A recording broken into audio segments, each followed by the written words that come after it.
जैसे पढ़ा रहा हूँ लगातार। सुबह तुम्हारी क्लास हुई थी 8 बजे, तब सुबह 8 से मैं लगातार पढ़ा रहा हूँ, 1 घंटा गैप था बीच में बस। तो थकान भी नहीं होती है मुझे आजकल, चीनी कम यूज करता हूँ मैं, इसलिए शुगर है ना, व्हाइट शुगर, उसको कम यूज करना है। चलो ये कौन सा नंबर फ्लोर है? 5 नंबर, 4 नंबर, 4 चौथा है ना। 4 फ्लोर 4 तल्ला ऊपर आने में एक बार भी थकान नहीं होती मुझे, इसका मतलब अभी स्टेमिना बढ़िया है। चलो सुनो भाई, ध्यान दो एक बार। बड़ा बड़ा शरारती हो तुम लोग यार। तो अभी कुछ लोग आ गए हैं ना, कुछ लोग कल आ जाएंगे, परसों आ जाएंगे, ठीक है। बोर्ड देखे अगला है सब।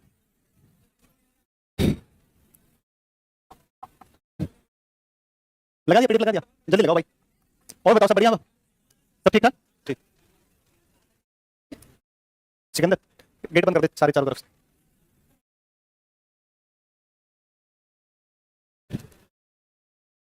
ये मत लगा भाई, दूसरी लगी, बाद में लगेगा, ये बाद में। चल लगा लगा, जो सारी लगा दे, मैं देख लूंगा अपने हिसाब से, सब लगा दे।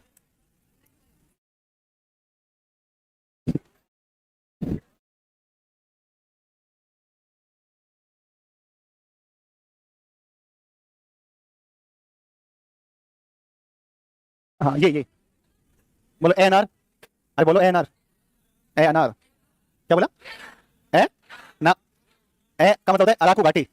ए का मतलब, ए का मतलब, ए का मतलब लड़ाकू घाटी, अराकू घाटी। अराकू कौन सी घाटी? अराकू घाटी। कौन घाटी? अराकू घाटी। और आ का मतलब होता है आंध्र प्रदेश। आ का मतलब, आ का मतलब, आ आंध्र प्रदेश में, ए अराकू घाटी है। ऐसे अराकू घाटी आ से आंध्र प्रदेश में है, ऐसे अराकू घाटी आ से आंध्र प्रदेश। कॉफी उत्पादन होता है, किसका उत्पादन होता है? चाय भी उत्पादित होती है। क्या भी होती है? चाय कॉफी वगैरह का उत्पादन होता है। अराकू घाटी बहुत महत्वपूर्ण है, ठीक है ना। शेषाचलम की पहाड़ियां आंध्र प्रदेश में बहुत महत्वपूर्ण है। शेषाचलम की पहाड़ियां बहुत महत्वपूर्ण है। शेषाचलम की पहाड़ियों में मिलता है लाल चंदन। क्या मिलता है? लाल चंदन, लाल चंदन। तो बोलो जारवा, वापस बोलो, ओंगे, जारवा, ओंगे, सेंटिनल, सेंटिनल, सोमपेन, सोमपेन, जारवा, ओंगे, सेंटिनल, और एक है सोमपेन। ये जनजातियां हैं।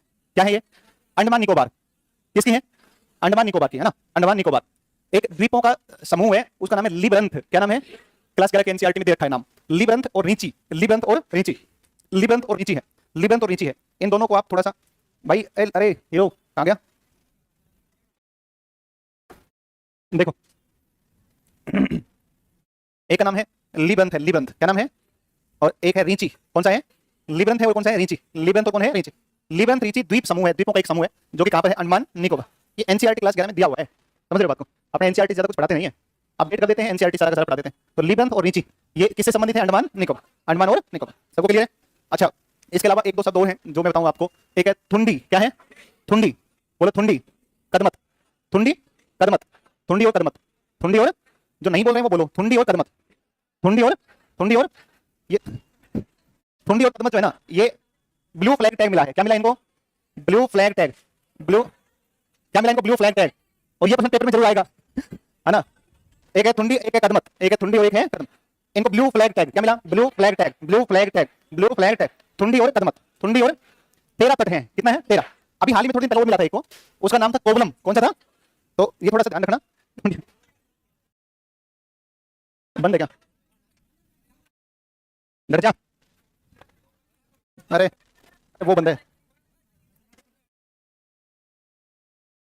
बंद कर रहा है उल्टा गधा।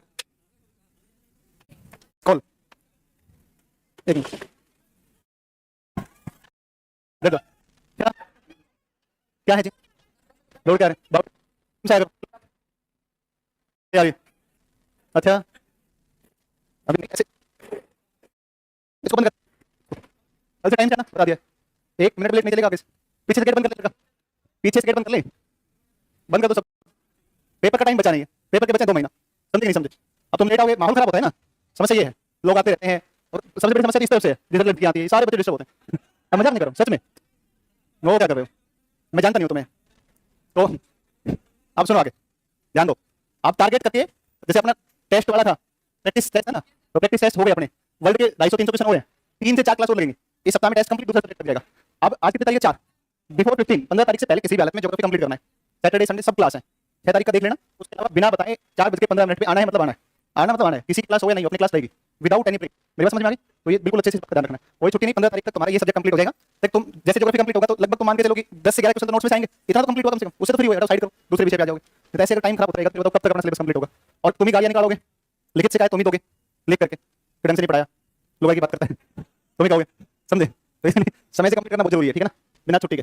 देखो एक जीव होता है मूंगा, कौन सा जीव होता है, सुनो कौन सा जीव है, मूंगा जो जीव होता है ना, वो मूंगा जीव एक बहुत मुलायम जीव होता है, मूंगा एक बहुत ही मुलायम जीव होता है। अब देखो जब मान लो अपने सर्दी लगती है तो अपने क्या करते हैं, कपड़े ओढ़ते हैं।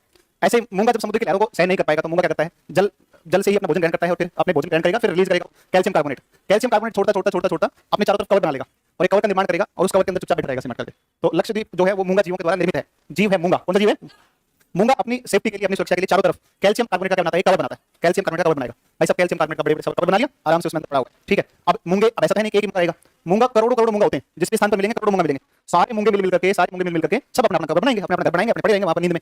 अब क्या होगा कि मरेंगे। अब अच्छा जब आपको कोई अगर थैले में बंद कर दे, बोरे में बंद कर दे, जैसे नीले ड्राम में बंद किए जाते हैं तो अब आदमी चल पाएगा। अरे ड्रम में बंद कर दे तो कोई चल पाएगा, या बोरे में बांध दे कोई ऐसे बांध के पटक दे, नहीं चल पाएगा आदमी। तो मूंगा जब अपने चारों तरफ कैल्शियम कार्बोनेट का स्राव करके कवर बना लेगा तो मूंगा गतिशील नहीं रहता, एक जगह पड़ा रहता है, ठीक है। भोजन कहां से, तो पानी से भोजन लेता है, पानी में जो आता है उसी से भोजन बना लेता है। अब लेकिन उसे पेट भरता नहीं है, तो वो सारे करोड़ों करोड़ों मूंगे सारे मिल के भाई साहब सारे मूंगे पड़े हैं, सारे कैल्शियम कार्बोनेट को स्राव कर रहे हैं और वो कैल्शियम कार्बोनेट की बड़ी बड़ी चट्टानों का विकास कर ले। लेकिन एक बात ध्यान रखना कि इनका निर्माण ज्वालामुखी द्वीपों के ऊपर होता है। क्या मतलब इसका, कहना क्या चाहते हो, तो भाई साहब कहना ये चाहते हैं आपको, सिंपल सी बात है। मान लो यहाँ पर कोई ज्वालामुखी फटा, वोल्केनिक इरप्शन हुआ, ये आइलैंड का निर्माण हो गया, द्वीप बन गया, और ये द्वीप मान लो इस प्रकार से द्वीप बना, ये द्वीप बना, यहाँ पर पठार बन गया मान लो, या चोटी बनी, कुछ बन गया, पठार बन गया, ज्वालामुखी पठार बन गया, ज्वालामुखी पठार बन गया। इसके ऊपर क्या करते हैं मूंगा, क्या बनाते हैं, अपना घर बनाते हैं मूंगे। अब करोड़ों मूंगे जब इसके ऊपर कैल्शियम कार्बोनेट का स्राव करेंगे तो बड़ी बड़ी चट्टानों का विकास महासागरों में हो जाता है, तो महासागरों के अंदर बड़ी बड़ी चट्टानों का विकास हो जाता है, बड़ी बड़ी चट्टानें वहां पर मूंगा की बन जाती है। अब कैल्शियम कार्बोनेट का जो मूल रूप से रंग होता है कैसा होता है, सफेद सफेद रंग की चट्टानें होती हैं। अब आगे क्या होगा, मूंगा जो है मूंगा, मूंगा भूल के और मूंगा के आदमी आएगा घूमता घूमता, उसका नाम है, घूमते हुए व्यक्ति का नाम है जू जैंथिलाई। क्या नाम है, जू जैंथिलाई। एक सवाल है, क्या है, एक क्या आकर कहेगा भाई मूंगा क्या हाल चाल, हो गया भाई बढ़िया, बोले यार काम है, बोले बता क्या काम है, तो बोले यार देख मकान ढूंढ रहा हूं किराए के ऊपर, तैयारी करनी है, बिल्डर होगा की जो जैंथिलाई किसको कह रहा है ये बात, मूंगा। तो बोले ठीक है कोई दिक्कत नहीं है, मकान हम किराए पर देते हैं, सब कंपटीशन वाले बच्चे रह सकते हैं। तो जो जैंथिलाई एडमिशन ले लेता है इसके पास आकर के, बोले ठीक है, तो लेकिन कंडीशन है कि ऐसे काम चलेगा नहीं, आपको क्या करना पड़ेगा कि देख भाई जो जैंथिलाई मूंगा कहता है देख मेरे पास बहुत सुंदर घर है, सफेद रंग का पूरा बहुत अच्छा मकान है, मैंने कैल्शियम कार्बोनेट का बड़ा सुंदर मकान बनाया हुआ है, क्लियर बात। तो मूंगा कहता है घर में तो तू रह लेना, लेकिन इसके अलावा तुझे भी काम करना पड़ेगा। बोले क्या काम करना पड़ेगा, बोले तू करता है फोटोसिंथेसिस, प्रकाश संश्लेषण। कौन करता है, सहवाल जो जैंथिलाई। तो ये काम करना, तो भोजन बनाए अपना, तो दो रोटी मेरी फालतू बना देना, बोले ठीक है डन। तो मूंगा उस जू जैंथिलाई को रहने के लिए आवास प्रदान करता है और जो जैंथिलाई प्रकाश संश्लेषण से भोजन बनाता है वो किसको देता है, मूंगा को देता है। इस प्रकार का संबंध क्या कहलाता है, इस प्रकार का संबंध कहलाता है सहजीवी संबंध, सिम्बायोटिक रिलेशन। समझ में आई बात। और जब ये सहवाल इस मूंगा की चट्टानों पर आकर चिपकता है तो वो सफेद मूंगा की चट्टानें रंग बिरंगी दिखाई देती हैं, इसलिए आप देखोगे कि उनके अंदर बहुत ज्यादा जैव विविधता पाई जाती है। इसलिए जितनी भी प्रवाल भित्तियां होती हैं वो प्रवाल भित्तियां अत्यधिक जैव विविधता होती है, क्योंकि वहां पर जू जैंथिलाई जैसे कई सहवाल होते हैं और सहवाल करते हैं प्रकाश संश्लेषण और सहवाल बनाते हैं भोजन, और वो जो भोजन बनाते हैं उस भोजन को ग्रहण करने के लिए समुद्री जीव उन जो चट्टानें होती है, प्रवाल भित्तियां होती हैं, उनमें आकर के रहना शुरू कर देते हैं। यही कारण है कि प्रवाल भित्तियों को सागरीय बगीचा या सागरीय वर्षावन के रूप में जाना जाता है। तो बताओ सागरीय वर्षावन क्या कहलाते हैं, प्रवाल भित्तियां, प्रवाल भित्तियां कहलाती हैं सागरीय वर्षावन या सागरीय बगीचा कहलाते हैं। बताओ सबको समझ में आएगा। तो सागरीय बगीचा किसको बोलते हैं, प्रवाल भित्तियां। विश्व के कुल प्रवालों का 55% ये पाई जाती है प्रशांत महासागर में। कहां मिलते हैं, दुनिया में सबसे अधिक प्रवाल भित्तियां कहां मिलती हैं, प्रशांत महासागर, क्योंकि 20 करोड़ वर्ग किलोमीटर क्षेत्रफल है इसका प्रशांत महासागर। सबसे बड़ा महासागर कौन है, प्रशांत। सबसे अधिक प्रवाल भित्तियां कहां पर है, प्रशांत। दुनिया की कुल प्रवाल भित्तियों का कितना परसेंट, 55। सबसे अधिक महासागरों में जैव विविधता कहां पर मिलती है, नहीं प्रवाल भित्तियों में। किस मिलती है, प्रवाल भित्ति। तो ये एक सिस्टम बनता है, मूंगा की चट्टानों का क्षेत्र होता है। जब कभी भी इन चट्टानों का जमाव इस प्रकार से हो जाए, ऐसे ये प्रवाल भित्तियां जब मिले इस प्रकार से जमाव, तो इस प्रकार की शेप को कहते हैं रिंग, वलय। तो इसको बोलते हैं वलयाकार। वलयाकार या अंग्रेजी में एक शब्द इसके काम लेता है एटोल, क्या ले जाता है, एटोल। तो लक्षद्वीप जो है ना वो एक वलयाकार प्रवाल भित्ति का उदाहरण है। किसका है, वलयाकार प्रवाल भित्ति का उदाहरण कौन है, लक्षद्वीप, ठीक है ना, लक्षद्वीप है, ठीक है। तो ये बात आ गई। लक्षद्वीप में कुल 36 द्वीप है। कितने द्वीप है, 36 में से केवल 11 द्वीपों के ऊपर ही मानव अधिवास पाया जाता है ना। 200 मीटर तक, है ना, 200 मीटर तक। देखो बच्चा कह रहा है कि प्रवाल भित्तियों के विकास के लिए आदर्श गहराई जो प्रकाशित जोन होता है, प्रकाशित जोन, वो प्रकाशित जोन होता है सूर्य के प्रकाश कहां तक जाता है, 200 मीटर गहराई तक जाता है ना। तो एकदम आइडियल कंडीशन में 200 मीटर की गहराई तक, ठीक है ना। चलो तो फिर आप देखोगे कि ये 7 द्वीप होता है, लास्ट द्वीपों का समूह। प्रवाल निर्मित द्वीप है जो कैल्शियम कार्बोनेट से बनते हैं, वलयाकार प्रवाल भित्ति का उदाहरण है। 36 द्वीप है जिसमें से 11 पर ही मानव का अधिवास है। क्षेत्रफल इसका केवल 32 वर्ग किलोमीटर है। क्षेत्रफल की दृष्टि से और जनसंख्या की दृष्टि से सबसे छोटा अगर कोई भौतिक प्रदेश है तो वो कौन सा है, कौन सा केंद्र प्रदेश है, लक्षद्वीप। लक्षद्वीप क्षेत्रफल जनसंख्या में सबसे छोटा आपका क्या आएगा, केंद्र शासित प्रदेश है। इसको ब्लॉक करो, ये बीजेपी कांग्रेस लिखा है, ब्लॉक करो, ऐसा ब्लॉक करो दोबारा ओपन ही नहीं हुई है ना। हाँ फिर इसके बाद में देखो इसकी जनसंख्या क्षेत्रफल में सबसे छोटा 32 किलोमीटर और जनसंख्या बहुत कम है, 64,400 है ना। हाँ हार्मोन्स को संभालो। देखो ये है आपके 64,473 की जनसंख्या है और 32 किलोमीटर का इसका क्षेत्रफल, ठीक है। और भारत में सबसे अधिक साक्षरता, भारत में सबसे अधिक पुरुष साक्षरता, भारत में सबसे अधिक महिला साक्षरता वाला केंद्र शासित प्रदेश कौन सा है, लक्षद्वीप, है ना। तो ऐसा कहा जाता है ना, जैसा खाए अन्न वैसा होए मन, ऐसा कहते हैं, कहते हैं जैसे अंगत वैसी रंगत, ऐसे लोगों के पास बैठोगे उसका प्रभाव पड़ेगा। केरल के नजदीक है, केरल के निकट है, इसलिए आप देखोगे कि साक्षरता में भी अग्रणी सभी केंद्र शासित प्रदेशों में, जबकि राष्ट्रपति प्रधानमंत्री सब दिल्ली में बैठते हैं, लेकिन फिर भी केंद्र शासित प्रदेश दिल्ली से आगे है कि नहीं लक्षद्वीप का, बताओ। तो ये प्रभाव किसका है, संगत का, इसलिए बाकी कुछ हो या नहीं हो, संगत बिल्कुल सही रहनी चाहिए ना। दोस्त एक ही हो लेकिन बेहतरीन होना चाहिए व्यक्ति, है कि नहीं। चलो अब सुनो, आप अगली बात पर आओ। लक्षद्वीप की केरल से दूरी 220 से और 440 हो सकता है, कहीं पर किसी जगह पर 480 हो या कुछ मिले, लेकिन एनसीईआरटी की नया वर्जन है, नई जो एप्लीकेशन में एक मिलता है, एनसीईआरटी का एप्लीकेशन होता है, तो उसके अंदर जो दिया हुआ है उसने अभी जो लेटेस्ट डेटा है उसमें 220 से कितना है, 440। ये मैंने दोबारा से इसको अपडेट करके लिखा हुआ है, हो सकता है कहीं 480 आपको मिले या कहीं पर हो सकता है मैंने ही 480 पढ़ाया हो, लेकिन अभी हाँ सुनो, नई जो बुक अपडेट हुई है उन नई बुक के अंदर 440 इसका, ठीक है ना। क्योंकि एनसीईआरटी भी अपनी किताबों में संशोधन करता है, जैसे एनसीईआरटी में लिख रखा है कि मिनी कोय का क्षेत्र कितना है, 453, लेकिन वो एक्चुअल में होना कितना चाहिए, 4.53। दो गलतियां हैं एक पैराग्राफ में, ठीक है ना, लेकिन उसने नहीं सुधारा है तो ठीक है, कोई बात नहीं। फिर इसके बाद देखो इसका अक्षांशीय विस्तार जो है ना वो 8 उत्तर से लेकर के और 12 उत्तर है, और देशांतरी विस्तार 71 पूर्व से लेकर के 74 पूर्व है, ठीक है ना। तो ये ध्यान रखना, अक्षांश 8 12 से 8 से 12, 8 से 12 और 71 से 74, 8 से 12 और 71 से 74। अब बोलो 8 से 12, 8 से 12, 71 से 74। अब देखो इनको ना कुछ कुछ समूहों में बांटा गया है। जैसे एक समूह जो बांटा गया है उसमें बाहर ले, बाहर ए लड़का, बाहर बाहर क्या गेट पे खड़ा है वहां पर 10 मिनट तक, चल कोने में खड़ा है, तुम गेट बंद क्यों नहीं कर रहे हो? अभी बैठेगा नहीं तू, 10 मिनट तक वहीं खड़ा, साइड में, साइड में। इनको बांटा गया लक्षद्वीप में। सबसे ऊपर एक समूह है उसको बोलते हैं अमीन देवी द्वीप समूह। बोलो बोलो सारे, अमीन देवी द्वीप समूह, सारे बोलो अमीन देवी द्वीप समूह, अमीन देवी द्वीप समूह, अमीन देवी द्वीप समूह, अमीन देवी द्वीप समूह। फिर आता है कनानेर, कौन सा आता है, कौन सा आता है? फिर आता है मिनिकोय, कौन आता है? मिनिकोय। फिर आता है मालदीव, मिनिकोय और अमीन देवी, कनानेर, मिनिकोय, मालदीव, अमीन देवी, कनानेर, मिनिकोय, मालदीव। देखो जब मैंने पहली बार इसको पढ़ा तो मैं लंबे समय तक कंफ्यूज रहा कि ऊपर कनानेर है कि नीचे अमीन देवी है कि मिनिकोय ऊपर नीचे। कुछ नहीं करना है, अंग्रेजी वर्णमाला का जो सही क्रम है उसमें जमा लो। देखो एक बार ए ना पहले आता है तो ऊपर ऊपर जो समूह कौन सा है, अमीन देवी। फिर उसके बाद में नीचे कौन सा आता है, कै आता है ना, कै कै कै है ना, फिर जय जय जय, तो आपको याद होगा अनाथ आते हैं क्यों मजाक कर रहे हो, किस बात है ना, सारे कॉन्फिडेंस नहीं है ना। चलो आते हैं आते हैं आते हैं आते हैं, मान लिया आते हैं। तो ऊपर कौन सा एनआर वाला है, अमीन देवी है। फिर उसके बाद कौन सा कनानेर है, फिर कौन सा आता है, मिनिकोय, कौन आता है, मिनी। इन तीन को याद कर लो भाई। मालदीव को याद क्यों करोगे, क्योंकि मालदीव तो सबसे नीचे है और मालदीव एक देश है, बात कैसा तो है नहीं। तो आप अंग्रेजी इसमें हिंदी वर्णमाला में रख लेना, ऊपर ए वाला अमीन देवी है, फिर कै वाला कनानेर है, फिर मैं वाला मिनिकोय। ये इसे किसके हैं, भारत के हैं। और फिर नीचे कौन बच गया आपका, नीचे मालदीव, ठीक है। मालदीव, मालदीव क्षेत्रफल में एशिया का सबसे छोटा देश है। एशिया का सबसे छोटा देश कौन सा है, मालदीव। कौन सा है, मालदीव, मालदीव है। अब सुनो आप देखो मालदीव और मिनिकोय, मालदीव और मिनिकोय। इस मालदीव और मिनिकोय की अगर आप बात करोगे तो मालदीव और मिनिकोय के बीच आता है 8 डिग्री। कितना डिग्री आता है, देखो देखो 8 9 10 11, 10 को तो भूल जाओ क्योंकि 10 तो कहां पर, अंडमान निकोबार। 8 आ गया यहाँ पर। अब अच्छा पेपर में आ गया तुम्हारा, मान लो पेपर में आया, प्रश्न पेपर में आया। अब पेपर में जब प्रश्न आया तो मान लो आप भूल गए, अब भूल गए तो भूल गए, क्या करें, गलती हो जाएगी। अमीन देवी, फिर आपका कनानेर, फिर मिनिकोय, फिर मालदीव, ऐसे लिख सकते हो। देखो 8 डिग्री 9 डिग्री 10 छोड़ दो, कितना 11 डिग्री। बस चलो 8 9 10 11, ठीक है ना। लेकिन हाँ ध्यान रखना इस बात को, कई बार इसको कितना डिग्री पकड़ देता है, 10 डिग्री आता है भाई। 10 डिग्री भी ठीक है, 11 भी सही है, लेकिन 10 डिग्री हमेशा प्रश्न पूछता है किसके संदर्भ में, अंडमान निकोबार। 10 डिग्री यहाँ कोई चर्चा नहीं करेगा, इसमें 11 ही ध्यान रखें। अगर आप कंफ्यूज हुए तो अमीन देवी, फिर कै वाला कनानेर, फिर मैं वाला मिनिकोय, और फिर लास्ट में 8 डिग्री 9 डिग्री 10 उत्तर हो गया, और फिर कितना डिग्री आ गया, 11 डिग्री। फिर कितना आ गया, 11। अब आपसे प्रश्न पूछेगा कि तो 11 डिग्री के बीच में तो अमीन देवी और कनानेर, 9 डिग्री के बीच में कनानेर और मिनिकोय, 8 डिग्री के बीच में मिनिकोय, याद हो जाएगा सबको। तो ये आपका हो गया इस प्रकार से। तो ये हो गया इन तो द्वीपों का समूह। ये चैनल मिनिकोय, देखो मिनिकोय, मिनिकोय कुछ जगहों पर आपको स्रोत कई ऐसे मिलेंगे जिसमें लिखा मिलेगा कि मिनिकोय सबसे बड़ा द्वीप है इसका, लेकिन मिनिकोय ना करके आप ध्यान रखना मिनिकोय दूसरा सबसे बड़ा है। मिनिकोय जो है वो दूसरा सबसे बड़ा है और मिनिकोय का क्षेत्रफल 4.53 है। एनसीईआरटी 11 में लिखा मिलेगा आपको 453, वो गलत है, ठीक है ना। कोई एनसीईआरटी पढ़ता है तो उसको सुधार लेना, ठीक है। आगे देखो अगली बात पर। अभी कुछ द्वीप है किसके, ये कुछ द्वीप है किसके, इसके लक्षद्वीप है ना, लक्षद्वीप के कुछ द्वीप है। इन द्वीपों की जब बात करोगे तो देखो इसमें ध्यान दो, तो इनमें मिनिकोय आपका हो गया। एक द्वीप है जो बहुत महत्वपूर्ण है, इसका नाम है एंड्रोथ। देखो अभी आपको पता है आईएनएस एंड्रोथ एक शिप उतारा गया था, भारतीय नौसेना ने लॉन्च किया था। नहीं, अरे नहीं पता क्या, अगर नहीं पता है तो बहुत खराब बात है, ये बता रहा हूँ क्योंकि ये पेपर एग्जाम के लिए ये बड़ा बहुत इंपॉर्टेंट क्वेश्चन है। आईएनएस एंड्रोथ एक वो था शिप, एक जहाज, नौसैनिक जहाज। भाई साहब ये ना अच्छे तरीके से पेपर में कहीं लिख लो इसको, इसमें लिख लो एंड्रोथ, आईएनएस एंड्रोथ नौसैनिक जहाज लॉन्च किया गया, ऐसे लिख लो या इस पे कर दो 5 स्टार कर दो। ये बहुत अच्छा प्रश्न बनेगा, करंट में पूछ सकता है, ज्योग्राफी में पूछ सकता है। ये बहुत मतलब बहुत बढ़िया प्रश्न है, ये अभी चर्चित प्रश्न है ये, ठीक है ना। ये हेलो इधर आगे आगे आ जाओ, आगे अरे आगे आ जाओ सारे, इधर लाइन से आगे आ जाओ, आगे आगे चलो, आ जा तू भी आ जा, पहले हाँ आ जा जल्दी, दौड़ दौड़ के अरे दौड़ के आओ, दौड़ के आगे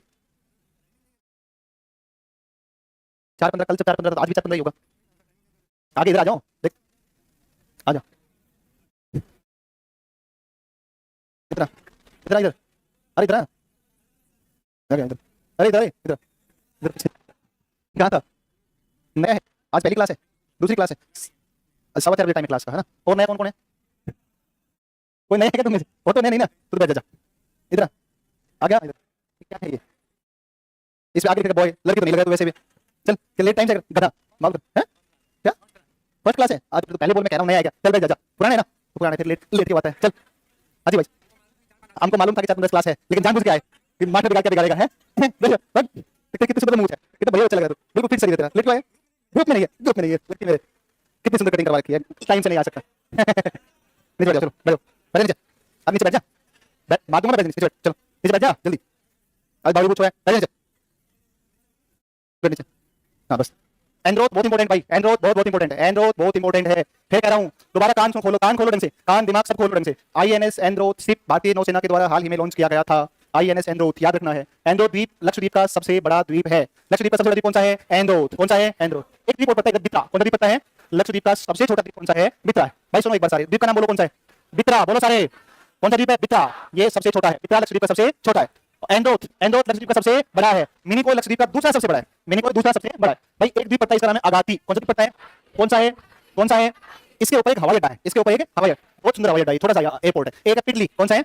निर्जन द्वीप है। निर्जन का मतलब कोई लोग रहता नहीं है, लेकिन इसके ऊपर एक पक्षी अभयारण्य है। क्या इसके ऊपर है? पक्षी अभयारण्य। किसके ऊपर है? पिटली के ऊपर। पिटली के ऊपर ऐसे ही कुछ और है, जैसे एक कदमत है, कल्पेनी है, ये सब आइलैंड है ना। ठुंडी और कदमत ब्लू फ्लैग टैग प्रदान किया गया है। 36 में से 11 द्वीपों पर मानव का अधिवास मिलता है। अगाती हवाई अड्डे को अग्नि द्वीपों का आभासी प्रवेश द्वार कहा जाता है। अग्नि द्वीपों का आभासी प्रवेश द्वार किसको कहा जाता है? तो किसको कहा जाता है? अब देखो, अग्निद्वीप का आभासी प्रवेश द्वार, मैं मुझे जहां तक लगता है, भाई मैंने कहीं पढ़ा नहीं है इस बारे में, लेकिन मैंने ये पढ़ा, पहली बार पढ़ा मैंने अभी 2-3 दिन पहले, कि अग्निद्वीपों का आभासी प्रवेश द्वार कहा जाता है किसको? अगाती को। मुझे नहीं पता है क्यों कहा जाता है, समझ रहे हो? फालतू में लपेटा नहीं जाएगा कि इसलिए, लेकिन मेरा आइडिया है ऐसा, हो सकता है ऐसा होगा, क्योंकि जितने भी भारत के अंदर यूरोपियन लोग आए वो सब किस तरफ से आए? पश्चिम से आए। और इस तरफ अग्निद्वीप के रूप में कौन सा है? बैरन और कौन सा है? नाग।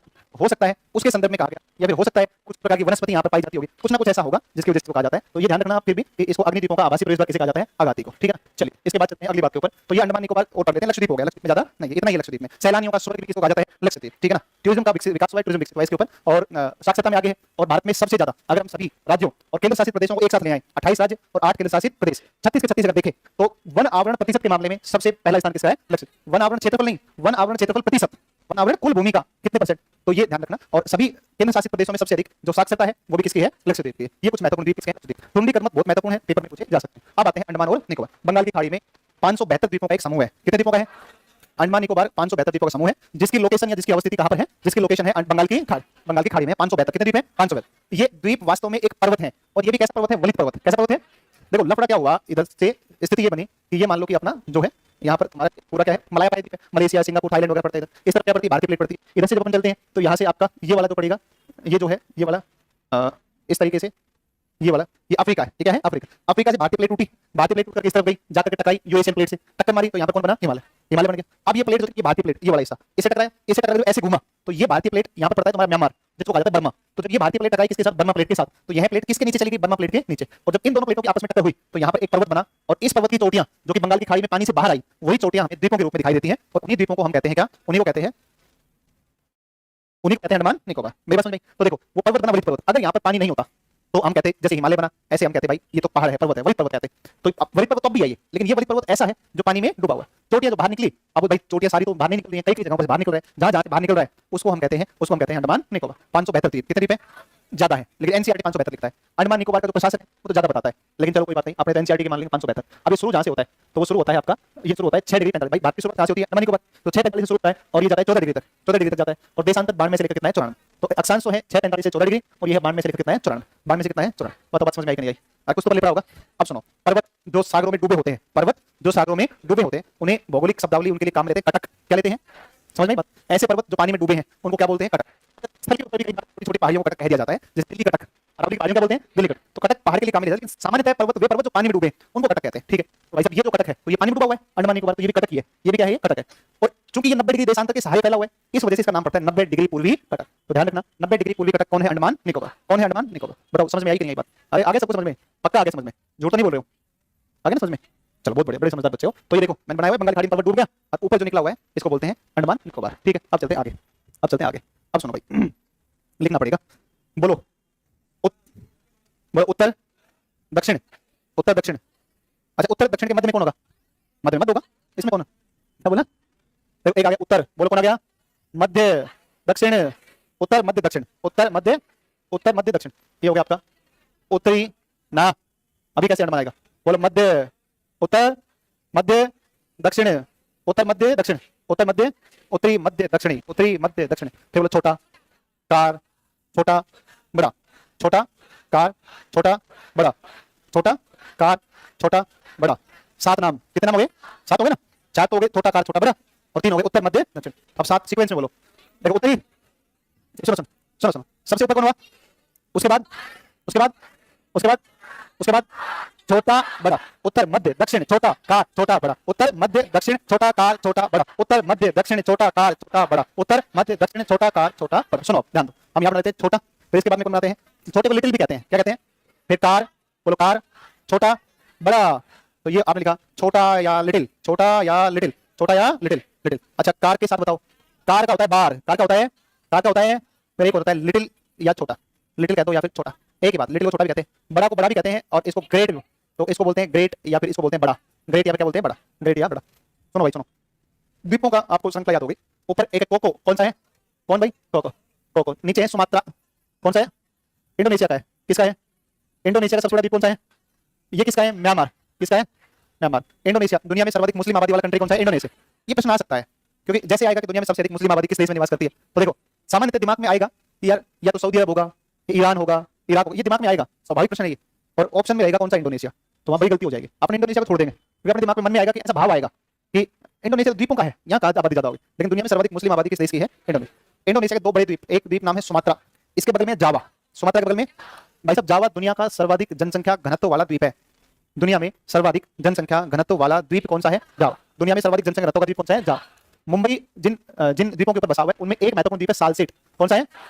तो भाई सालसेट भारत का सर्वाधिक जनसंख्या घनत्व वाला द्वीप है। भारत का सर्वाधिक जनसंख्या घनत्व वाला द्वीप कौन सा है? साल। दुनिया का कौन सा है? जावा। दुनिया में कौन सा है? जावा वो सालसेट, ध्यान रखना, एक विश्व का और एक भारत का। अब आप दूसरी बात पर आओ। उत्तर जो अंडमान है, इसके ऊपर एक और आइलैंड पड़ता है, और ये जो आइलैंड है, इस आइलैंड का जो नाम है, इसका नाम है लैंडफॉल। कौन सा पड़ता है? कौन पड़ता है भाई साहब? लैंडफॉल। लैंडफॉल द्वीप भारत का ही है। किसका है? भारत। तो अब आज के बाद आप याद रखोगे, अब जो कार है ना, कार, देखो कार का उच्चारण बार से, तो देखो कार जो है कार, कार के बाद कौन से सारे बार हैं? Car, Nicobar, little Nicobar, great Nicobar. जो ऊपर के चार हैं ये सब के सब उत्तरी अंडमान, मध्य अंडमान, दक्षिणी अंडमान, लिटिल अंडमान, लिटिल अंडमान। और देखो अब आपको आराम से याद हो गया। कैसे याद हुआ? आपने कहा कि जहां से कार शुरू हुआ वहां से बार शुरू हुआ, जहां से कार शुरू हुआ वहां से बार, कार से बार। अच्छा द्वीपों का नाम तो बताइए। उत्तरी के बाद में कौन सा है? मध्य, दक्षिणी, लिटिल, कार, लिटिल और फिर ग्रेट। इसको जब से आई तब से सो रही है क्लास में दीदी, आप जब से आई हो ना तब से सो रही हो। इधर इधर। तो ये 7 द्वीपों के नाम याद रखो। नींद क्यों आ रही है? हैं? फीवर है? तबीयत घर जाना है? हैं? तो तुम चली जाओ, दवाई ले लो। नहीं जब तबीयत खराब होगी तो फिर सारा एक सप्ताह 10 दिन खराब हो जाएगा ना। इस क्लास को ऑनलाइन करके, ठीक है ना? चली जाओ ना, ऐसे तो बीमार हो जाएगी, ठीक है ना? हाँ चलिए भाई, इस बच्चे को नीचे छोड़ दो ना। तो देखो उत्तरी अंडमान, फिर मध्य अंडमान, फिर दक्षिण अंडमान। इस गुलाबी शर्ट वाले इधर भेजना एक बार, इधर बेटा, बेटा इधर प्लीज, इधर एक बार कहते आजा बेटा, आजा। नहीं तेरे आगे बैठा बड़ा आरामी लड़का, इधर आजा, इधर आजा। हाँ तू जा। उत्तरी अंडमान, मध्य अंडमान, दक्षिण अंडमान, लिटिल अंडमान, कार निकोबार, छोटा निकोबार, बड़ा निकोबार। देखो अंडमान और निकोबार के बीच में 10 डिग्री कितना है? अंडमान निकोबार के बीच कितना है? कितना है? 10 डिग्री। 10 डिग्री। लड़की नहीं देखी हुई क्या? है?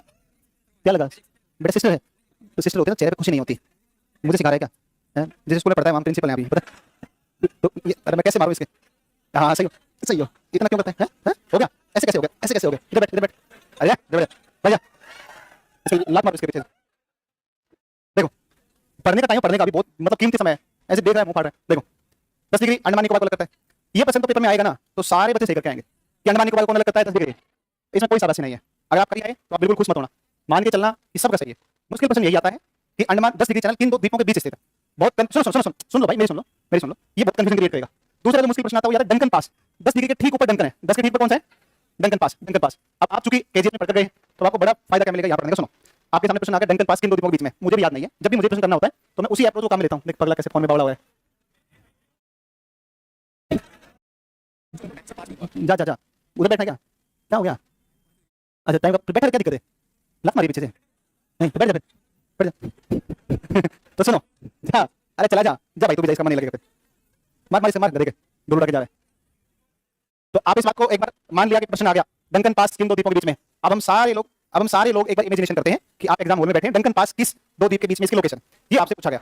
अब आप कंफ्यूज हो गए यार, कौन सा करें क्योंकि पेपर में जब होगा तो बड़ी दिक्कत होगी। तो अब आपको पेपर में सॉल्यूशन करना है। तो आप याद करेंगे कि सर ने बताया था उत्तर, मध्य, दक्षिण, छोटा, कार, छोटा, बड़ा। ये केवल इतना करना है, कुछ नहीं करना है। उत्तर, मध्य, दक्षिण, छोटा, कार, छोटा, बड़ा, बड़ा। ये लो, आपको सिर्फ इतना करना है। अपने पेपर में साइड में कर लेना पेन से, कर लिया। अब देखो छोटा कार, कार से क्या होता है? तो देखो कार निकोबार, नीचे लिटिल निकोबार, ग्रेट निकोबार, ऊपर Andaman, little Andaman, south Andaman, middle Andaman, north Andaman. हो गया? अंडमान निकोबार के बीच कितना डिग्री? 10। ये डंकन, समझ में? उसने पूछा क्या है डंकन पास के बीच में, तो साउथ अंडमान, लिटिल, 10 डिग्री के बीच में है, लिटिल अंडमान, कार निकोबार। भाई बात समझ में क्लियर हो गया? अगर ये प्रश्न पूछे तो आप बिना हड़बड़ी करे, बिना आराम से ऐसे लिखना और फिर प्रश्न करना। देखो जब आप ऐसे प्रश्नों को सही करोगे तब आप मान के चलना कि आप सिलेक्शन की रेस में। अगर आपने प्रश्न कर दिया भारत की सबसे ऊंची चोटी K2 और आपने कहा बिल्कुल सही है, तो कुछ नहीं है, माना सही बता रहा हूं आपको, ठीक है ना? जब आपने ये ऐसा प्रश्न किया कि उत्तर से दक्षिण चोटियों का सही क्रम क्या है और वो सही हुआ, तब आप उस रेस में खड़े हैं, नहीं तो रेस से आउट है। समझ में आ गई बात? तो उत्तर, मध्य, दक्षिण, छोटा, कार, छोटा, बड़ा। उत्तर, मध्य, दक्षिण, छोटा, कार, छोटा, बड़ा। उत्तर, मध्य, दक्षिण, छोटा, कार, छोटा, बड़ा। अब हम एक बार लास्ट टाइम बोलेंगे और कैसे बोलेंगे उसको सुनना एक बार, पूरा नाम बोलना है। तो एक नंबर पर उत्तरी अंडमान, मध्य दक्षिणी अंडमान, छोटा अंडमान, कार निकोबार, यस छोटा निकोबार, बड़ा। सब हो गया? बहुत बढ़िया। फिर देखो आप भाई इस तरफ, अरे क्या हो गया ये? देखो यहाँ पर कोको के नाम से कोको चैनल है और ये ग्रेट है तो इसको बोलते हैं ग्रैंड चैनल। क्या बोलते हैं? ग्रैंड या ग्रेट, ग्रैंड या ग्रेट, ग्रेट, ग्रैंड या ग्रेट चैनल है, ठीक है ना? ये ग्रैंड या ग्रेट चैनल आपका हो जाएगा, ठीक है ना? तो ये तो सामान्य है, इसमें कोई बड़ी बात नहीं है, ठीक है? तो सबसे दक्षिणी द्वीप कौन सा है? ग्रेट निकोबार। ग्रेट निकोबार सबसे दक्षिणी द्वीप है। बट इतना सबको क्लियर है कि नहीं? अब आप बताओ, अगर आप सड़क पर चलते रहोगे चलते रहोगे चलते रहोगे तो क्या होगा? सड़क पर चलते चलते चलते क्या होता है? घर पहुंच जाते हैं है ना? या मान लो कि जब सड़क पर चलेंगे तो थकते हैं ना, थक जाते हैं ना, तो आप ऐसे कहोगे सड़क पर थकते हैं। सड़क पर क्या होता है? सड़क पर चलने से क्या होते हैं? जब सड़क पर चलते हैं तो क्या हो जाते हैं? थकते हैं, थक जाते हैं, सड़क पर थक जाते हैं। ये मुश्किल प्रश्न थोड़ा। गेट में बच्चे हैं, स्टूडेंट है वहाँ, बुला लो बुला लो। अरे मैंने फोन ले लिया नया, पुराना फोन ले लिया, सेकंड हैंड मैं मेरे चाचा का लड़का है, उसके साथ गया था दुकान पे, मतलब छोटा फोन लेने गया कीपैड का, तो मेरा कार्ड उसके पास था, तो उसने, भाई साहब कल से 4:15 बजे आ जाना, है ना? तो वो पता है, वो आपको पता है जो छोटे बच्चे होते हैं थोड़े से ऐसे टाइप के, तो मेरा कार्ड उसके पास में था। मैं कीपैड वाला फोन था ना, 2000 रुपए का, वो लेके गया था। उसने क्या किया ना, तो बाजी करता रहता है पूरे दिन भर, एक फोन ले लिया, वो बेच दिया, वो ले आया, वो ले आया। तो उसने कहा, भाई आपका फोन टूटा हुआ है, मैं दूसरा बढ़िया फोन दिलवा दूं? मैं ले ले कोई अच्छा फोन। तो वो गया दूसरी साइड में, ये सौदा कर लाया 10,000 रुपए में, खरीद के पेमेंट करके मुझे, भाई बढ़िया फोन चला ले। मैं हाँ भाई ला दे दे। तो मैं यार नया फोन ले लेता, बोलना ना ना वो नया फोन अभी नया मॉडल आने वाले कोई सैमसंग का, वो दिलवाएंगे 2-4 महीना 20 को चलाओ। तो ये पुराना फोन दिलवा दिया गधा मुझे, बताओ इतना सोच समझ के। नया खरीदूंगा, बढ़िया फोन लाऊंगा, ठीक है ना, महंगा फोन लाऊंगा, अब की बार 1-2 लाख रुपए का फोन लाऊंगा बढ़िया, है ना? देखो अब जल्दी बैठ जाओ, सुनो भाई सुनो, प्लीज प्लीज जाओ। सड़क पर क्या होता है? थकते हैं, सड़क पर फिर से एक प्रश्न आ गया बहुत अच्छा, है ना? और ये प्रश्न भी आप सही करेंगे तो मजा आएगा, ठीक है ना? ये प्रश्न क्या है तो सुनिए जरा एक बार। ये प्रश्न ये है कि ला क्या लग रही, फोन नहीं है पक्का? ठीक, तो इधर ध्यान दे, बाल खुल के बत्ती आती है, टोटी बना क्या? हाँ तो सही बात है, लड़कियों को बताओ। तो ऐसे याद करना, सड़क पर थकते हैं, सड़क है, सड़क है ना, थकते हैं थे, तो ये 4 वर्ड अपने क्या, सड़क थकते हैं, ऐसे याद रखना है। अब द्वीपों का क्रम तो आपको पता ही है सबको, ऊपर उत्तर मध्य दक्षिण, सबको पता है, उत्तर मध्य अच्छा कभी मतलब मुझे लगता नहीं ऐसा प्रश्न पूछेगा, लेकिन बाई द वे पूछ ले आपकी परीक्षा में, तो क्या प्रश्न पूछेगा? वो कहेगा कि एक तरफ लिख देगा द्वीपों के उत्तर मध्य दक्षिण, और उसके सामने लिख देगा 4 चोटियां, तो या तो ये कहेगा कि इनमें से कौन सा सुमेलित नहीं है, या कहेगा कि इनका सही मिलान करो, ऐसा प्रश्न पूछेगा। तो उनको कैसे आपको हल करना है, तो आपको ध्यान से देखना है। आप 3 द्वीपों को ठीक तरीके से जानते हैं, एक उत्तरी अंडमान, एक मध्य अंडमान, उत्तरी अंडमान, मध्य अंडमान, और एक कौन सा है? दक्षिणी अंडमान। और एक शब्द हमने ट्रिक बनाई जिसका नाम है सड़क। कौन सा शब्द है? सड़क। तो देखो सै से बनता है सैडल पीक, कौन सा है? सै से कौन बनता है? सैडल पीक, सै से कौन है? Saddle peak. अच्छा डै से बनता है ना, सुनो, डै से बनता है डियोवोली, कौन बनता है? डियोवोली। डै से बनता है डियोवोली, सुनना पहले, कैसे बनता है? कोयोब, पहले सुनो, कैसे बनता है? कोयोब, कौन बनता है? अब बोलो, सै से सैडल पीक, सैडल पीक, इसको गद्दीदार चोटी भी कहते हैं। सै से सैडल पीक, डै से डियोवोली, कैसे कोयोब। अच्छा सैडल पीक और एक हिडन पीक, ये कंफ्यूज नहीं होना है, हिडन पीक काराकोरम में है, हिडन पीक, डोर पीक, है ना, ये कहां पर है? काराकोरम, ऊपर है लद्दाख के अंदर। और ये सैडल पीक जो है, सैडल पीक गद्दी, ये सैडल पीक है अंडमान निकोबार। तो 3 चोटी सैडल पीक, डै से डियोवोली, कैसे कोयोब, और 3 ही द्वीप है, उत्तर मध्य दक्षिण। उत्तरी अंडमान में, अरे बोलो, उत्तरी अंडमान में, मध्य अंडमान में डियोवोली कौन सा है, और दक्षिणी अंडमान में कोयोब, दक्षिण अंडमान में। तो 3 आप द्वीप याद रख लेना, उनके सामने सामने 3 चोटियां याद। उत्तर में द्वीप उत्तरी अंडमान, चोटी का नाम है सैडल पीक, उसके बाद द्वीप मध्य अंडमान, मध्य अंडमान में कौन है? डियोवोली, और नीचे द्वीप है कौन सा? कोयोब, दक्षिण अंडमान, और दक्षिण अंडमान जो है उसमें कौन सा है? कोयोब। एक चोटी बच गई फैसे, और इसे बनता है थुलियर, कौन सा है? कुछ जगह पर इसका नाम लिखा मिल जाता है थुइलर या थुलियर, थुइलर या थुलियर दोनों ठीक है।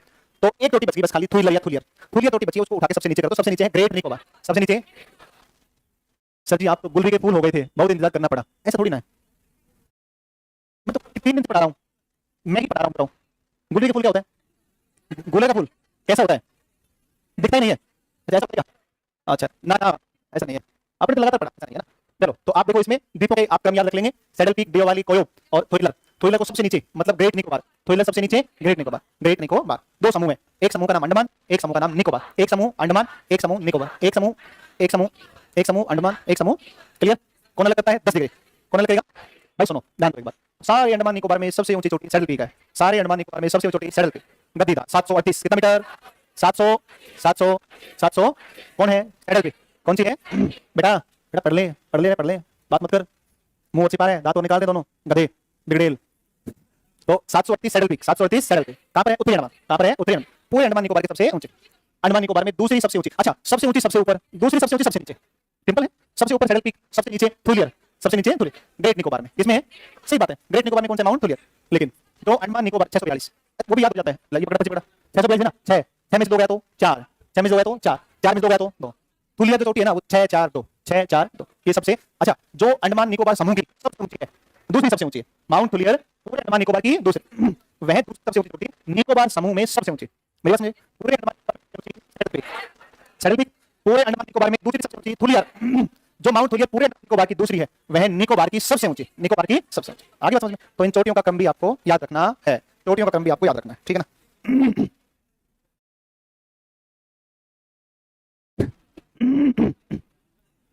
चलो भाई कोई बात नहीं, करते हैं ना, ये बच्चा काफी देर से दिया हुआ पीडीएफ है इसका, गुरुजी प्रणाम। गुरुजी, दीपावली के दिन एक लड़का को इतिहास का नोट दिए रखने, मैं लड़का उस दिन से मिल ही नहीं रहा है। अगर मैं लड़का यहाँ है तो कृपया कर उसे नोट्स देने को बोलिए प्लीज।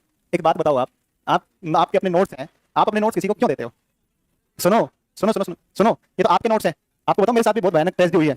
मेरे नोट्स थे। अब जैसे क्या होता है ना कि मैं आज कुछ ज्योग्राफी में करंट अफेयर आया तो मैं क्या करता हूँ, अपनी उसी रजिस्टर में लिख देता हूँ, और जब मैं आता हूँ क्लास तो मैं उसको एक बार देख लेता हूँ कि हाँ भाई इस टॉपिक में ये चर्चा में था।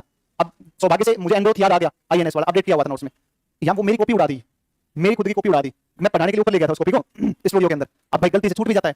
अब बताओ, हमारे स्टूडियो से मेरी कॉपी गायब कर दी, और उसमें इतना अच्छा अपडेट था, बहुत अपडेट था उस कॉपी में। अरे ले गया, आप जिसको ले जाना तो। अब मुझे इतना दुख हो रहा है, बहुत दुख हो रहा है। वो कॉपी गई, उसमें पूरे 1-1.5 साल का अपडेट पड़ा हुआ था, सब अपडेट उड़ा दिया मेरा सारा। अब बताओ तुम्हारे नोट्स कहाँ छोड़ेंगे जब मेरे नोट्स नहीं छोड़ रहे हैं ना?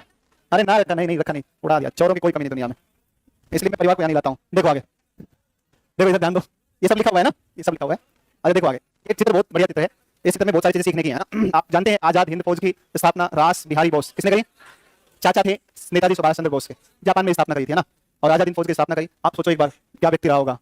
आप समझ के देखो, आप सोच के देखो। आज आप किसी व्यक्ति के बारे में बोल जाए, पुलिस उठा ले जाए, 2 मिनट लगेंगे उठाने में। आप समझो, और पुरानी बात थोड़ी ना है, अभी की बात है 1942-43। आप मानिए कि जापान के अंदर जाना है, पेन भाई तो आप समझो कि जापान गए हैं, और जापान जा करके और वहां जाके आजाद हिंद फौज की स्थापना करना, और स्थापना तो ठीक है, कोई बात नहीं है। उस आजाद हिंद फौज के साथ में अटैक कर देना, और अटैक करके अंडमान निकोबार पर कब्जा कर लिया, ठीक है ना। तो बिहारी बोस ने स्थापना करी, नेताजी सुभाष चंद्र बोस को उसका नेतृत्व संभाला दिया, और नेताजी सुभाष चंद्र बोस के नेतृत्व में आजाद हिंद फौज ने अटैक कर दिया किसके ऊपर? अंडमान निकोबार। और वो तिथि शायद है 30 दिसंबर है या 30 सितंबर है, 30 दिसंबर 1943। अंडमान निकोबार पर कब्जा, सेलुलर जेल को खाली तोड़ दिया गया, और जितने भी कैदी थे सारे के सारे छुड़वा लिए गए। वो सब कौन थे? जो ब्रिटेन का क्या कर रहे थे? विरोध कर रहे थे। भाई वो क्राइम थे कि चोरी का पकड़ा गया और उठा करके जेल में डाल दिया। वो सब व्यक्ति थे जो कि ब्रिटिश सरकार के विरुद्ध लड़ाई कर रहे थे स्वतंत्रता के लिए। तो 30 दिसंबर 1943 को एक ऐसा हिस्टोरिकल डे था जिस दिन 1943 भाई 1843 नहीं है, तो उस दिन जो है नेताजी सुभाष चंद्र बोस के नेतृत्व में क्या कर लिया गया था? अंडमान निकोबार पर कब्जा कर लिया गया। ब्रिटेन का जो झंडा है उसका यूनियन जैक क्या कहता है? जैसे हम अपने झंडे को बोलते हैं तिरंगा, बोलते हैं तिरंगा, ऐसे वो अपने झंडे को बोलते हैं यूनियन जैक, और यूनियन जैक को उतार दिया गया, और यूनियन जैक उतार करके और क्या लगा दिया गया वहां पर? भारतीय तिरंगा लगा दिया गया। मेरी बात समझे? 1943 चलते और 30 दिसंबर 2018 को इस घटनाक्रम को पूरे हुए 75 साल। कितने साल हुए? मोदी जी पहुंच गए, अभी मोदी जी आए थे तो हेलीकॉप्टर से उतरे, तो मोदी जी ने गमछा लिया, ऐसे ऐसे कर रहे थे। यहाँ पर आए थे बिहार, तो उनको पता है कहाँ क्या करना है कि नहीं? तो इधर गए, पूरा ड्रेस पहन के गए, नेताजी सुभाष चंद्र बोस की है ना, और जाकर के और वहां पर पूरा भाषण दिया अंडमान निकोबार, और वहां पर 75 रुपए का सिक्का जारी किया। और इस उपलक्ष्य में जितने साल हुए हैं 3 द्वीपों के नाम बदलने की घोषणा करी। एक द्वीप था जिसका नाम था रोस, क्या नाम था? रोस का नाम कर दिया बोस, रोस का नाम कर दिया, रोस का नाम, तो रोस द्वीप का नया नाम ना नेताजी सुभाष चंद्र बोस, रोस का नाम बोस, रोस का नाम बोस, हो गया? पक्का हो गया? एक था हैव, एक क्या था? हैव था भाई साहब, हैव का कर दिया गया स्व, क्या कर दिया गया? स्व नहीं, हैव का स्व क्या कर दिया गया? हैव का स्व कर दिया गया ना, तो हैव लोग का नाम कर दिया गया स्वराज, क्या कर दिया गया? स्व, तो हैव का कर दिया स्व, रोस का बोस, हैव का स्व, एक नील का शहीद, नील का शहीद, 3 द्वीप के नाम बदलने की घोषणा की गई, जिसमें रोस का बोस, हैव का स्व और नील का शहीद द्वीप कर दिया गया, नील का शहीद कर दिया। सुनो, ये देखो, थोड़ा ध्यान दो आप सभी बच्चे, ये एक आइलैंड है जिसको बोलते हैं उत्तरी अंडमान, ये मध्य अंडमान, ये दक्षिण अंडमान। उत्तर मध्य दक्षिण आप सब जानते हैं अच्छे तरीके से। अब इसमें आप फोकस करो, तो यहाँ पर ये जो मध्य अंडमान है, इस मध्य अंडमान और दक्षिण अंडमान के बीच में, दोनों के बीच में यहाँ पर एक आइलैंड पड़ता है, और इस आइलैंड का नाम है बरातांग। क्या नाम है? बरातांग। क्या है? बरातांग। यहाँ मड वोल्केनो है, पंख ज्वालामुखी। अभी हाल ही में ये पंख ज्वालामुखी फट गया, ठीक है ना, मतलब ज्वालामुखी फटने का मतलब ऐसे ब्लास्ट हुआ और लावा है कि पंख ज्वालामुखी, कीचड़ वाले ज्वालामुखी कौन होते हैं? मड वोल्केनो, उनमें कीचड़ उछलता रहता है, दलदली रहता है ना, तो मड वोल्केनो है भारत के अंदर। भारत में समस्त प्रकार के ज्वालामुखी पाए जाते हैं। ज्वालामुखी 4 प्रकार के होते हैं, एक सक्रिय ज्वालामुखी होता है ना, एक मृत होता है, एक होता है सुसुप्त होता है, और एक पंख ज्वालामुखी। तो भारत में पंख बरातांग में मिलता है, भारत में बैरन में कैसा मिलता है? सक्रिय, नागकुंड में मिलता है सुसुप्त, नागकुंड में सुसुप्त मिलता है। और आपके जो मृत ज्वालामुखी वो तो घने ही है, दक्कन का पठार पूरा मृत ज्वालामुखी है, द्रास के अंदर भी मृत ज्वालामुखी है, मणिकरण में भी मिलता है, और अरावली में तो घने ही दुनिया भर के ज्वालामुखी है अरावली के अंदर जो कि मृत ज्वालामुखी, ठीक है ना। तो भारत में समस्त प्रकार के ज्वालामुखी मिलते हैं। मध्य अंडमान और दक्षिणी अंडमान के बीच में, मध्य अंडमान और दक्षिणी अंडमान के बीच में एक द्वीप पड़ता है, इसका नाम है बरातांग। क्या नाम है? यहाँ पंख ज्वालामुखी है। कैसे ज्वालामुखी है? पंख, या मड वोल्केनो है, मड वोल्केनो। इसमें देखो, ये जो दक्षिणी अंडमान है, इस दक्षिणी अंडमान भाई साहब, इस दक्षिणी अंडमान पर यहाँ पर है पोर्ट ब्लेयर। क्या नाम है इसका? इसका नाम बदल दिया श्री विजयपुरम। क्या नाम है? श्री विजयपुरम। क्या कर दिया गया है ना? अंडमान निकोबार की राजधानी कौन है? पोर्ट नहीं है, श्री विजयपुरम, नाम बदल गया ना, तो श्री विजयपुरम क्या है इसकी? अंडमान निकोबार की। और हाँ, वीर सावरकर अंतरराष्ट्रीय हवाई अड्डा, वीर सावरकर अंतरराष्ट्रीय हवाई अड्डा ये कहाँ पर है? पोर्ट ब्लेयर में, मतलब श्री विजयपुरम में ना। इसमें नहीं लिखा है, अपने नोट्स में लिखा होगा, नहीं लिखा है? ओह चलो हुआ, वीर सावरकर अंतरराष्ट्रीय हवाई अड्डा पोर्ट ब्लेयर या श्री विजयपुरम है ना। वीर सावरकर अंतरराष्ट्रीय हवाई अड्डा कहाँ पर है? तो ये आपका श्री विजयपुरम यानी कि पोर्ट ब्लेयर, ठीक है। सुनो भाई, यहीं पर पोर्ट ब्लेयर में ना, पोर्ट ब्लेयर के अंदर पड़ता है एक जेल, उस जेल का नाम है, उसका नाम है सेलुलर। कौन सा जेल है? चाय पिला दे यार, 1.5 घंटा हो गया बोलते बोलते। तो सेलुलर जेल। जब भी उस जेल में कोई जाता नहीं था, जब भी कभी सजा मिलती थी वहां की, तो उसको बोलते थे काला पानी। क्या बोलते थे? क्योंकि अगर कोई निकल भी गया तो इतना बड़ा समुद्र था, इतना बड़ा था कि वो जा ही नहीं सकता, लेकिन एक आदमी आ गया, उनका नाम था वीर सावरकर, तैर के आ गया, मतलब निकले होंगे कैसे सीपी जैसे भी, लेकिन उस सेलुलर जेल से निकलकर आने वाले इतिहास में एक ही व्यक्ति है, वीर सावरकर। अब आप समझो कैसा व्यक्ति रहा होगा, सेलुलर जेल से भागना, समझ रहे बात को? तो वीर सावरकर आए थे वहां से, ठीक है ना। तो इस प्रकार से दक्षिण अंडमान के ऊपर राजधानी पोर्ट ब्लेयर, नया नाम विजयपुरम, वीर सावरकर अंतरराष्ट्रीय हवाई अड्डा भी इसके ऊपर स्थित है, अंडमान निकोबार की राजधानी है। इसमें एक सेलुलर जेल है जिसको कहा जाता है काला पानी। क्या कहा जाता है? काला पानी। इसमें हाँ सजा, काला पानी की सजा है ना। फिर देखो अगली बात पर चलो। देखो इसी दक्षिण अंडमान के पश्चिम में महात्मा गांधी समुद्री राष्ट्रीय उद्यान, महात्मा गांधी समुद्री राष्ट्रीय उद्यान, बहुत बहुत अच्छा प्रश्न है, बहुत अच्छा प्रश्न है। एक ये भी प्रश्न आ सकता है, नेशनल हाईवे शुरू होता है, मैं नाम बोल रहा हूँ, क्या नाम है, कि तो 4 है या कौन सा है, ठीक है ना। ये द्वीप पड़ता है यहाँ बीच बीच, उसका नाम है चिड़िया टापू। क्या नाम है? चिड़िया टापू बीच। ये भी किससे संबंधित है? दक्षिणी अंडमान। अच्छे प्रश्न है ना सारे, मस्त मस्त प्रश्न है ना। तो अब एक बार देखो इसमें क्या लिखा है। बैरन सक्रिय, नागकुंडम सुसुप्त, रोज का बोस नील का शहीद। हाँ यस, ये वाला क्वेश्चन देखो, पुराने नोट्स में नहीं है ये क्वेश्चन। हाँ तो देखो मैंने क्या कहा था आपको, अपडेट है ना। तो अपडेट ये तो एडियो है। सुनो सुनो सुन लो, क्या तुम सुनते नहीं हो? पीछे वाला एक बच्चा नहीं बोलता है, सारे के सारे आगे से एक कचर कचर करते हैं बस, और कोई नहीं बोलता है। सुनो एक बार, आप पुराने नोट्स हैं वही रख लो कम से कम, कुछ भी तो पॉइंट मिलता है, लिख लिया। आगे चलो, देखो और सीता, अरे बोलो सीता, भरत, लक्ष्मण, सीता भरत और ये देखो एक सीता है, एक सीतापुर है, एक लक्ष्मणपुर है ना यार, सीता क्या बोलते हैं, एक सीतापुर है, एक कौन सा है? लक्ष्मणपुर है, और एक कौन सा है? भरतपुर है ना। तो सीतापुर, लक्ष्मणपुर और एक कौन सा है? भरतपुर। सीतापुर, लक्ष्मणपुर, भरतपुर, रामपुर नहीं है ना। सीता, भरत, लक्ष्मण, सीतापुर, भरतपुर, ये बीच है ना। बीच होता है ना समुद्री तट, बीच क्या होता है? बीच कहते हो, या इनको हिंदी में पुलिन बोलते, पुलिन, पुलिन बोलते, पुलिन। तो समुद्र की लहरों के द्वारा या नदियों के द्वारा जब तटीय भागों में बालू का जमाव कर दिया जाता है, रेत बालू, तो वो जो सफेद सफेद रंग की रेत होती है या गोल्डन कलर की, ब्राउन कलर की रेत होती है, उसमें लोग क्या करते हैं? कुछ नहीं, खेलते हैं जाकर, और क्या करते हैं उसमें? नहा लेते हैं, समुद्र में चले जाते हैं, और क्या है? तो वो जो रेत होता है, रेत का जो टीला होता है, उसे हम बीच या समुद्र का पुलिन कहते हैं। तो ये जो है ना, ये बीच के नाम, नील जो द्वीप है, जिसका नील का नाम क्या है? शहीद। शहीद द्वीप के ऊपर बीच जिसका नाम है सीतापुर, शहीद द्वीप पर है लक्ष्मणपुर, शहीद द्वीप पर है भरतपुर, ठीक है। भरतपुर, भरतपुर राजस्थान का एक जिला भी है। केवलादेव राष्ट्रीय उद्यान है ना, भरतपुर राजस्थान में। केवलादेव बहुत इंपॉर्टेंट क्वेश्चन है, केवलादेव खूब आता है, मतलब दुनिया भर का पूछा गया क्वेश्चन, केवलादेव राजस्थान। अब है जो है ना स्वराज, स्वराज के ऊपर एक बीच पड़ता है, इसका नाम है राधानगर। कौन सा है?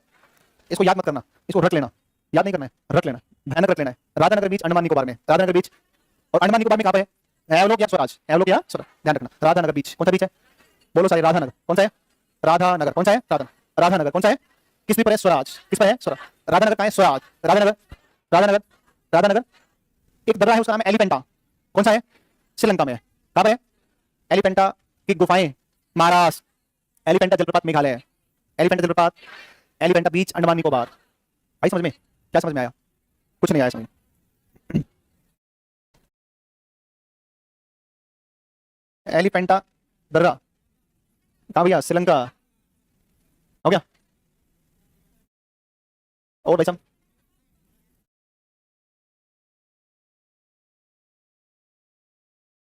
एलिफेंटा गुफाएं कहां है? महाराष्ट्र।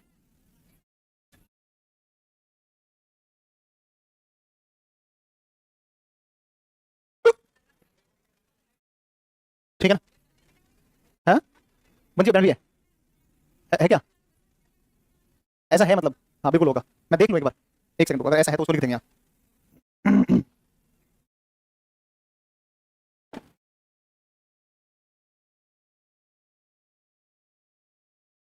अभी तो इसमें सर्चिंग में नहीं आ रहा है कहीं, देख लेंगे, मैं देख के फिर देख लेंगे, ठीक है ना। ये नाम याद रखेगा भाई सभी। हाँ चलो आगे चलें, अगली बात पर चलते हैं। जनजाति है यहाँ पर, जनजाति बोलो, जनजाति बोलो, कौन सी है? जारवा, सेंटिनलीज, ओंगे, सोमपेन, कौन सा है ना। देखो यहाँ पर भैया सुनो एक बार, यहाँ पर ना विश्वतीय वन पाए जाते हैं। कैसे वन है? विश्वतीय, या यहाँ पर भूमध्य रेखीय वन, भूमध्य सागर ही नहीं है, भूमध्य रेखीय वन है ना। और यहाँ पर वर्षा होती है संवहनीय वर्षा। कैसी वर्षा होती है? संवहनीय वर्षा। तो विश्वतीय वन, भूमध्य रेखीय वन और संवहनीय वर्षा, ये यहाँ पर होती है। आगे मेरी बात समझ में बुझा गई? समझ में आ गया ना। चलो छुट्टी उट्टी का नाम मत लो तुम लोग, मैं खुद बताऊँ बहुत भयानक तरीके से, लेकिन भाई क्लास जरूरी है। देखो सबसे ऊपर कौन सा है? सैडल पे कौन सा है? देखो अंडमान के अंदर north Button, middle Button, south Button national park. Button north south मध्य जितने बटन है वो सारे कहाँ है? National park Andaman Nicobar. अच्छा इसमें एक बड़ा अच्छा प्रश्न है, रानी झांसी नेशनल पार्क अंडमान निकोबार। रानी झांसी कहाँ है? अंडमान। देखो साउथ अंडमान जो द्वीप है उसी के ऊपर है माउंट हैरियट नेशनल पार्क। बड़ा अच्छा प्रश्न है, कौन सा है? Mount Harriet. माउंट हैरियट का नाम बदल दिया, उसका नाम कर दिया माउंट मणिपुर। क्या कर दिया? माउंट मणिपुर। और एक और है महात्मा गांधी समुद्री नेशनल पार्क। और ये वाले नाम इतने इंपॉर्टेंट हैं, बहुत बढ़िया प्रश्न है। कैंपबेल बे कौन सा है? कैंपबेल बे, कैंपबेल बे। और एक है गैलाथिया, कौन सा है? गैलाथिया है ना। एक है गैलाथिया और एक कौन सा है? कैंपबेल बे, कैंपबेल बे और गैलाथिया, कैंपबेल बे और गैलाथिया। बोलो बोलो, कैंपबेल बे, कैंपबेल बे और गैलाथिया, कैंपबेल बे और गैलाथिया, कैंपबेल बे और गैलाथिया, कैंपबेल बे और गैलाथिया, ठीक है ना। एक Button north south middle Button, Rani Jhansi, Mount Harriet, Mahatma Gandhi, है ना। ये सब किसमें है? अंडमान निकोबार। अब की बार जब नया बैच आएगा कोई आगे तुम्हारे एग्जाम के बाद में, आपकी बात बहुत भयानक तरीके से पढ़ाऊंगा। नहीं नहीं नहीं, सुनो, नहीं नहीं, अरे तुम मत समझो, इसका मतलब ये नहीं है कि मैं तुम्हें नहीं पढ़ाया, ऐसा नहीं है, लेकिन कुछ कुछ चेंज करूंगा आपकी बार पढ़ाने में, अगर पूरा चेंज करूंगा कंप्लीटली, आपकी बार टारगेट करके पढ़ाऊंगा, कह करके इंडियन ज्योग्राफी 100 घंटा पढ़ाऊंगा पूरा, समझे? कोई फाउंडेशन बैच कोई आएगा, कोई ना कोई ऐसा किसी का भी वनडे के लिए, है ना, या फिर बीपीएससी प्रीलिम्स वगैरह में क्लास लगेगी, तो आपकी बार जो पढ़ाऊंगा, आपकी बार सारा धुआंधार तरीके से पढ़ाऊंगा, अलग मतलब अप्रोच चेंज करूंगा बिल्कुल पूरा का पूरा, क्योंकि ये सारे नोट्स कॉपी मार दिए मतलब मैंने पढ़ा के तैयार करा, सब कॉपी मार के मास्टर पढ़ा रहे हैं, है ना, लोचा करते मेरे साथ ही बताओ, है ना, फिर पता चलता है कि हाँ बिहार है, इतना चलेगा, कोई दिक्कत नहीं है।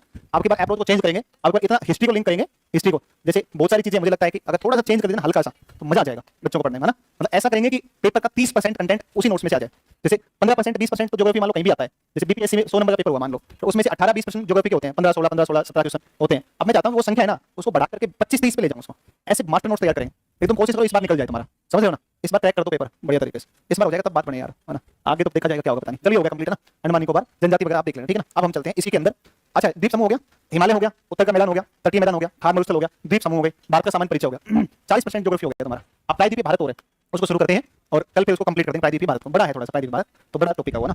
चलो एक बार प्रायद्वीपीय भारत, भाई हेलो सुन, जो पीडीएफ पहले लगाई है ना, पहले लगाई है उसको बाद में लगाना। हाँ कौन सा पीडीएफ? ये अभी एप्लीकेशन में चली जाएगी, अभी चली जाएगी क्लास में, भाई पीडीएफ लगा, पीडीएफ पीडीएफ प्रायद्वीपीय भारत।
सुनो भाई पश्चिमी घाट, देखो प्रायद्वीपीय भारत जो है, प्रायद्वीपीय भारत इस, सुनो सुनो सारे सुनो, प्रायद्वीपीय भारत इसकी आकृति त्रिभुजाकार है, कॉपी देना, कॉपी पुरानी वाली ला, ला भाई कॉपी देना, ला कॉपी देना, अरे वो दे देना प्रिंट आउट।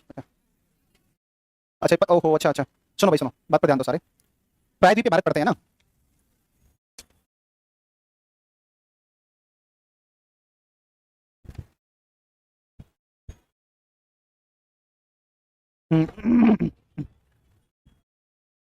हाँ ये हाँ हाँ, ठीक है, क्या? सुनो भाई सुनो, ध्यान दो बच्चे ध्यान दो, एक टॉपिक है, छोड़ दो हो गया, इसका नाम है प्रायद्वीपीय भारत। कौन सा टॉपिक है? देखो प्रायद्वीपीय भारत, इसकी आकृति जो है ना, आकृति ये त्रिभुजाकार है, कैसा है? कैसा आकार है? या मेज आकार है, कैसा है? मेज आकार, त्रिभुजाकार या कैसा है? मेज आकार। त्रिभुजाकार इसलिए है क्योंकि अगर आप इसको देखोगे तो, अच्छा त्रिभुज भी कैसा है? अनियमित, कैसा त्रिभुजाकार है? अनियमित। प्रायद्वीपीय भारत की आकृति अनियमित त्रिभुजाकार है, अनियमित त्रिभुजाकार। सुनो अनियमित त्रिभुजाकार है क्योंकि ये पठारी भूभाग है, तो पठारी भूभाग होने का, पठार क्या होता है? मेज के समान ऊपर उठा होता है, ऐसे होता है ना पठार, ऐसे ऐसे होता है मेज के समान, इसलिए मेज आकार या त्रिभुजाकार, अनियमित त्रिभुजाकार। ये भारत का सबसे प्राचीनतम भौतिक प्रदेश है, कैसा है? प्राचीनतम। भारत में सबसे पुराना अगर कोई भूआकृति खंड है तो वह कौन है? प्रायद्वीपीय भारत। देखो ये अवशेष है गोंडवाना लैंड का अवशेष, किसका है? गोंडवाना लैंड। गोंडवाना लैंड का क्या है? अवशेष। गोंडवाना लैंड का क्या है? अवशेष। गोंडवाना लैंड का अवशेष है जिसकी औसत ऊंचाई कितनी है? 600 से 900 मीटर। 600 से कितना है? 900 मीटर। यह क्षेत्रफल की दृष्टि से सबसे बड़ा भौतिक प्रदेश भी है, सबसे पुराना भी है और सबसे बड़ा भी। इसका क्षेत्रफल 16 लाख स्क्वायर किलोमीटर है। इसका क्षेत्रफल कितना है? 16 लाख स्क्वायर किलोमीटर। भारत कितना है? 32.87 ना भारत, और ये अकेला 16 कौन है? प्रायद्वीपीय भारत। लगभग आधा, 49% के आसपास, 49% के आसपास आएगा। तो सबसे बड़ा भौतिक प्रदेश कौन है? प्रायद्वीपीय भारत। प्राचीनतम कौन है? प्रायद्वीपीय भारत। गोंडवाना लैंड का अवशेष कौन है? प्रायद्वीपीय भारत। आकृति कैसी है? त्रिभुजाकार या मेजर, त्रिभुजाकार या मेजर। और औसत ऊंचाई कितनी है? 600 से 900 मीटर। देखो इसकी जो उत्तरी सीमा है, उत्तरी सीमा पर यहाँ उत्तर पश्चिम में है, इसको बोलते हैं अरावली। उत्तर पश्चिम में अरावली। यहाँ पर मिलता है विंध्याचल। कौन मिलता है?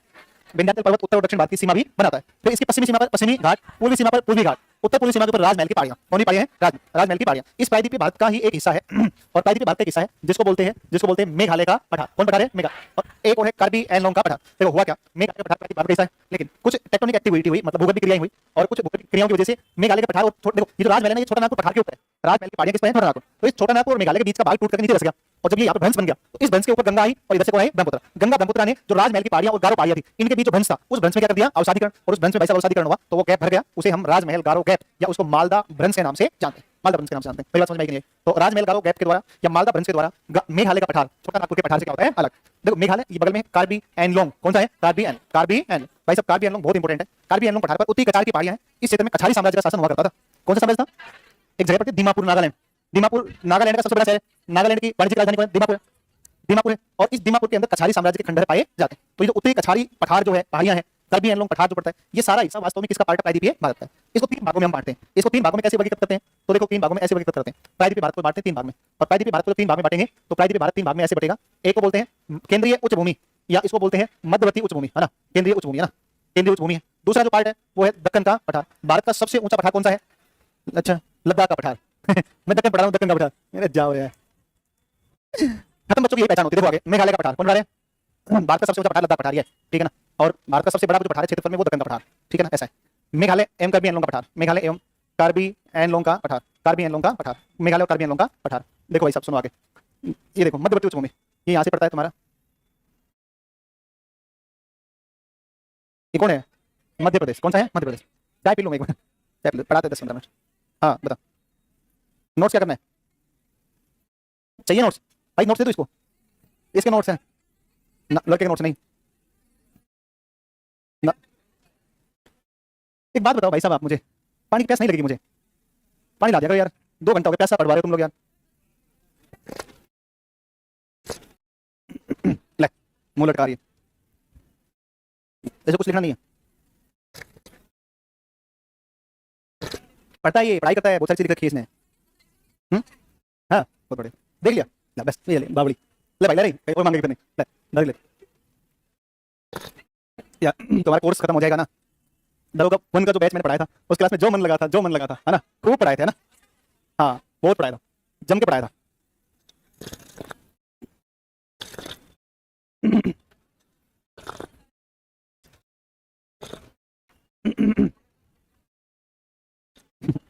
सपना एक लड़की है, लिख रही है सर क्या की आदत कैसे छुड़वाएं?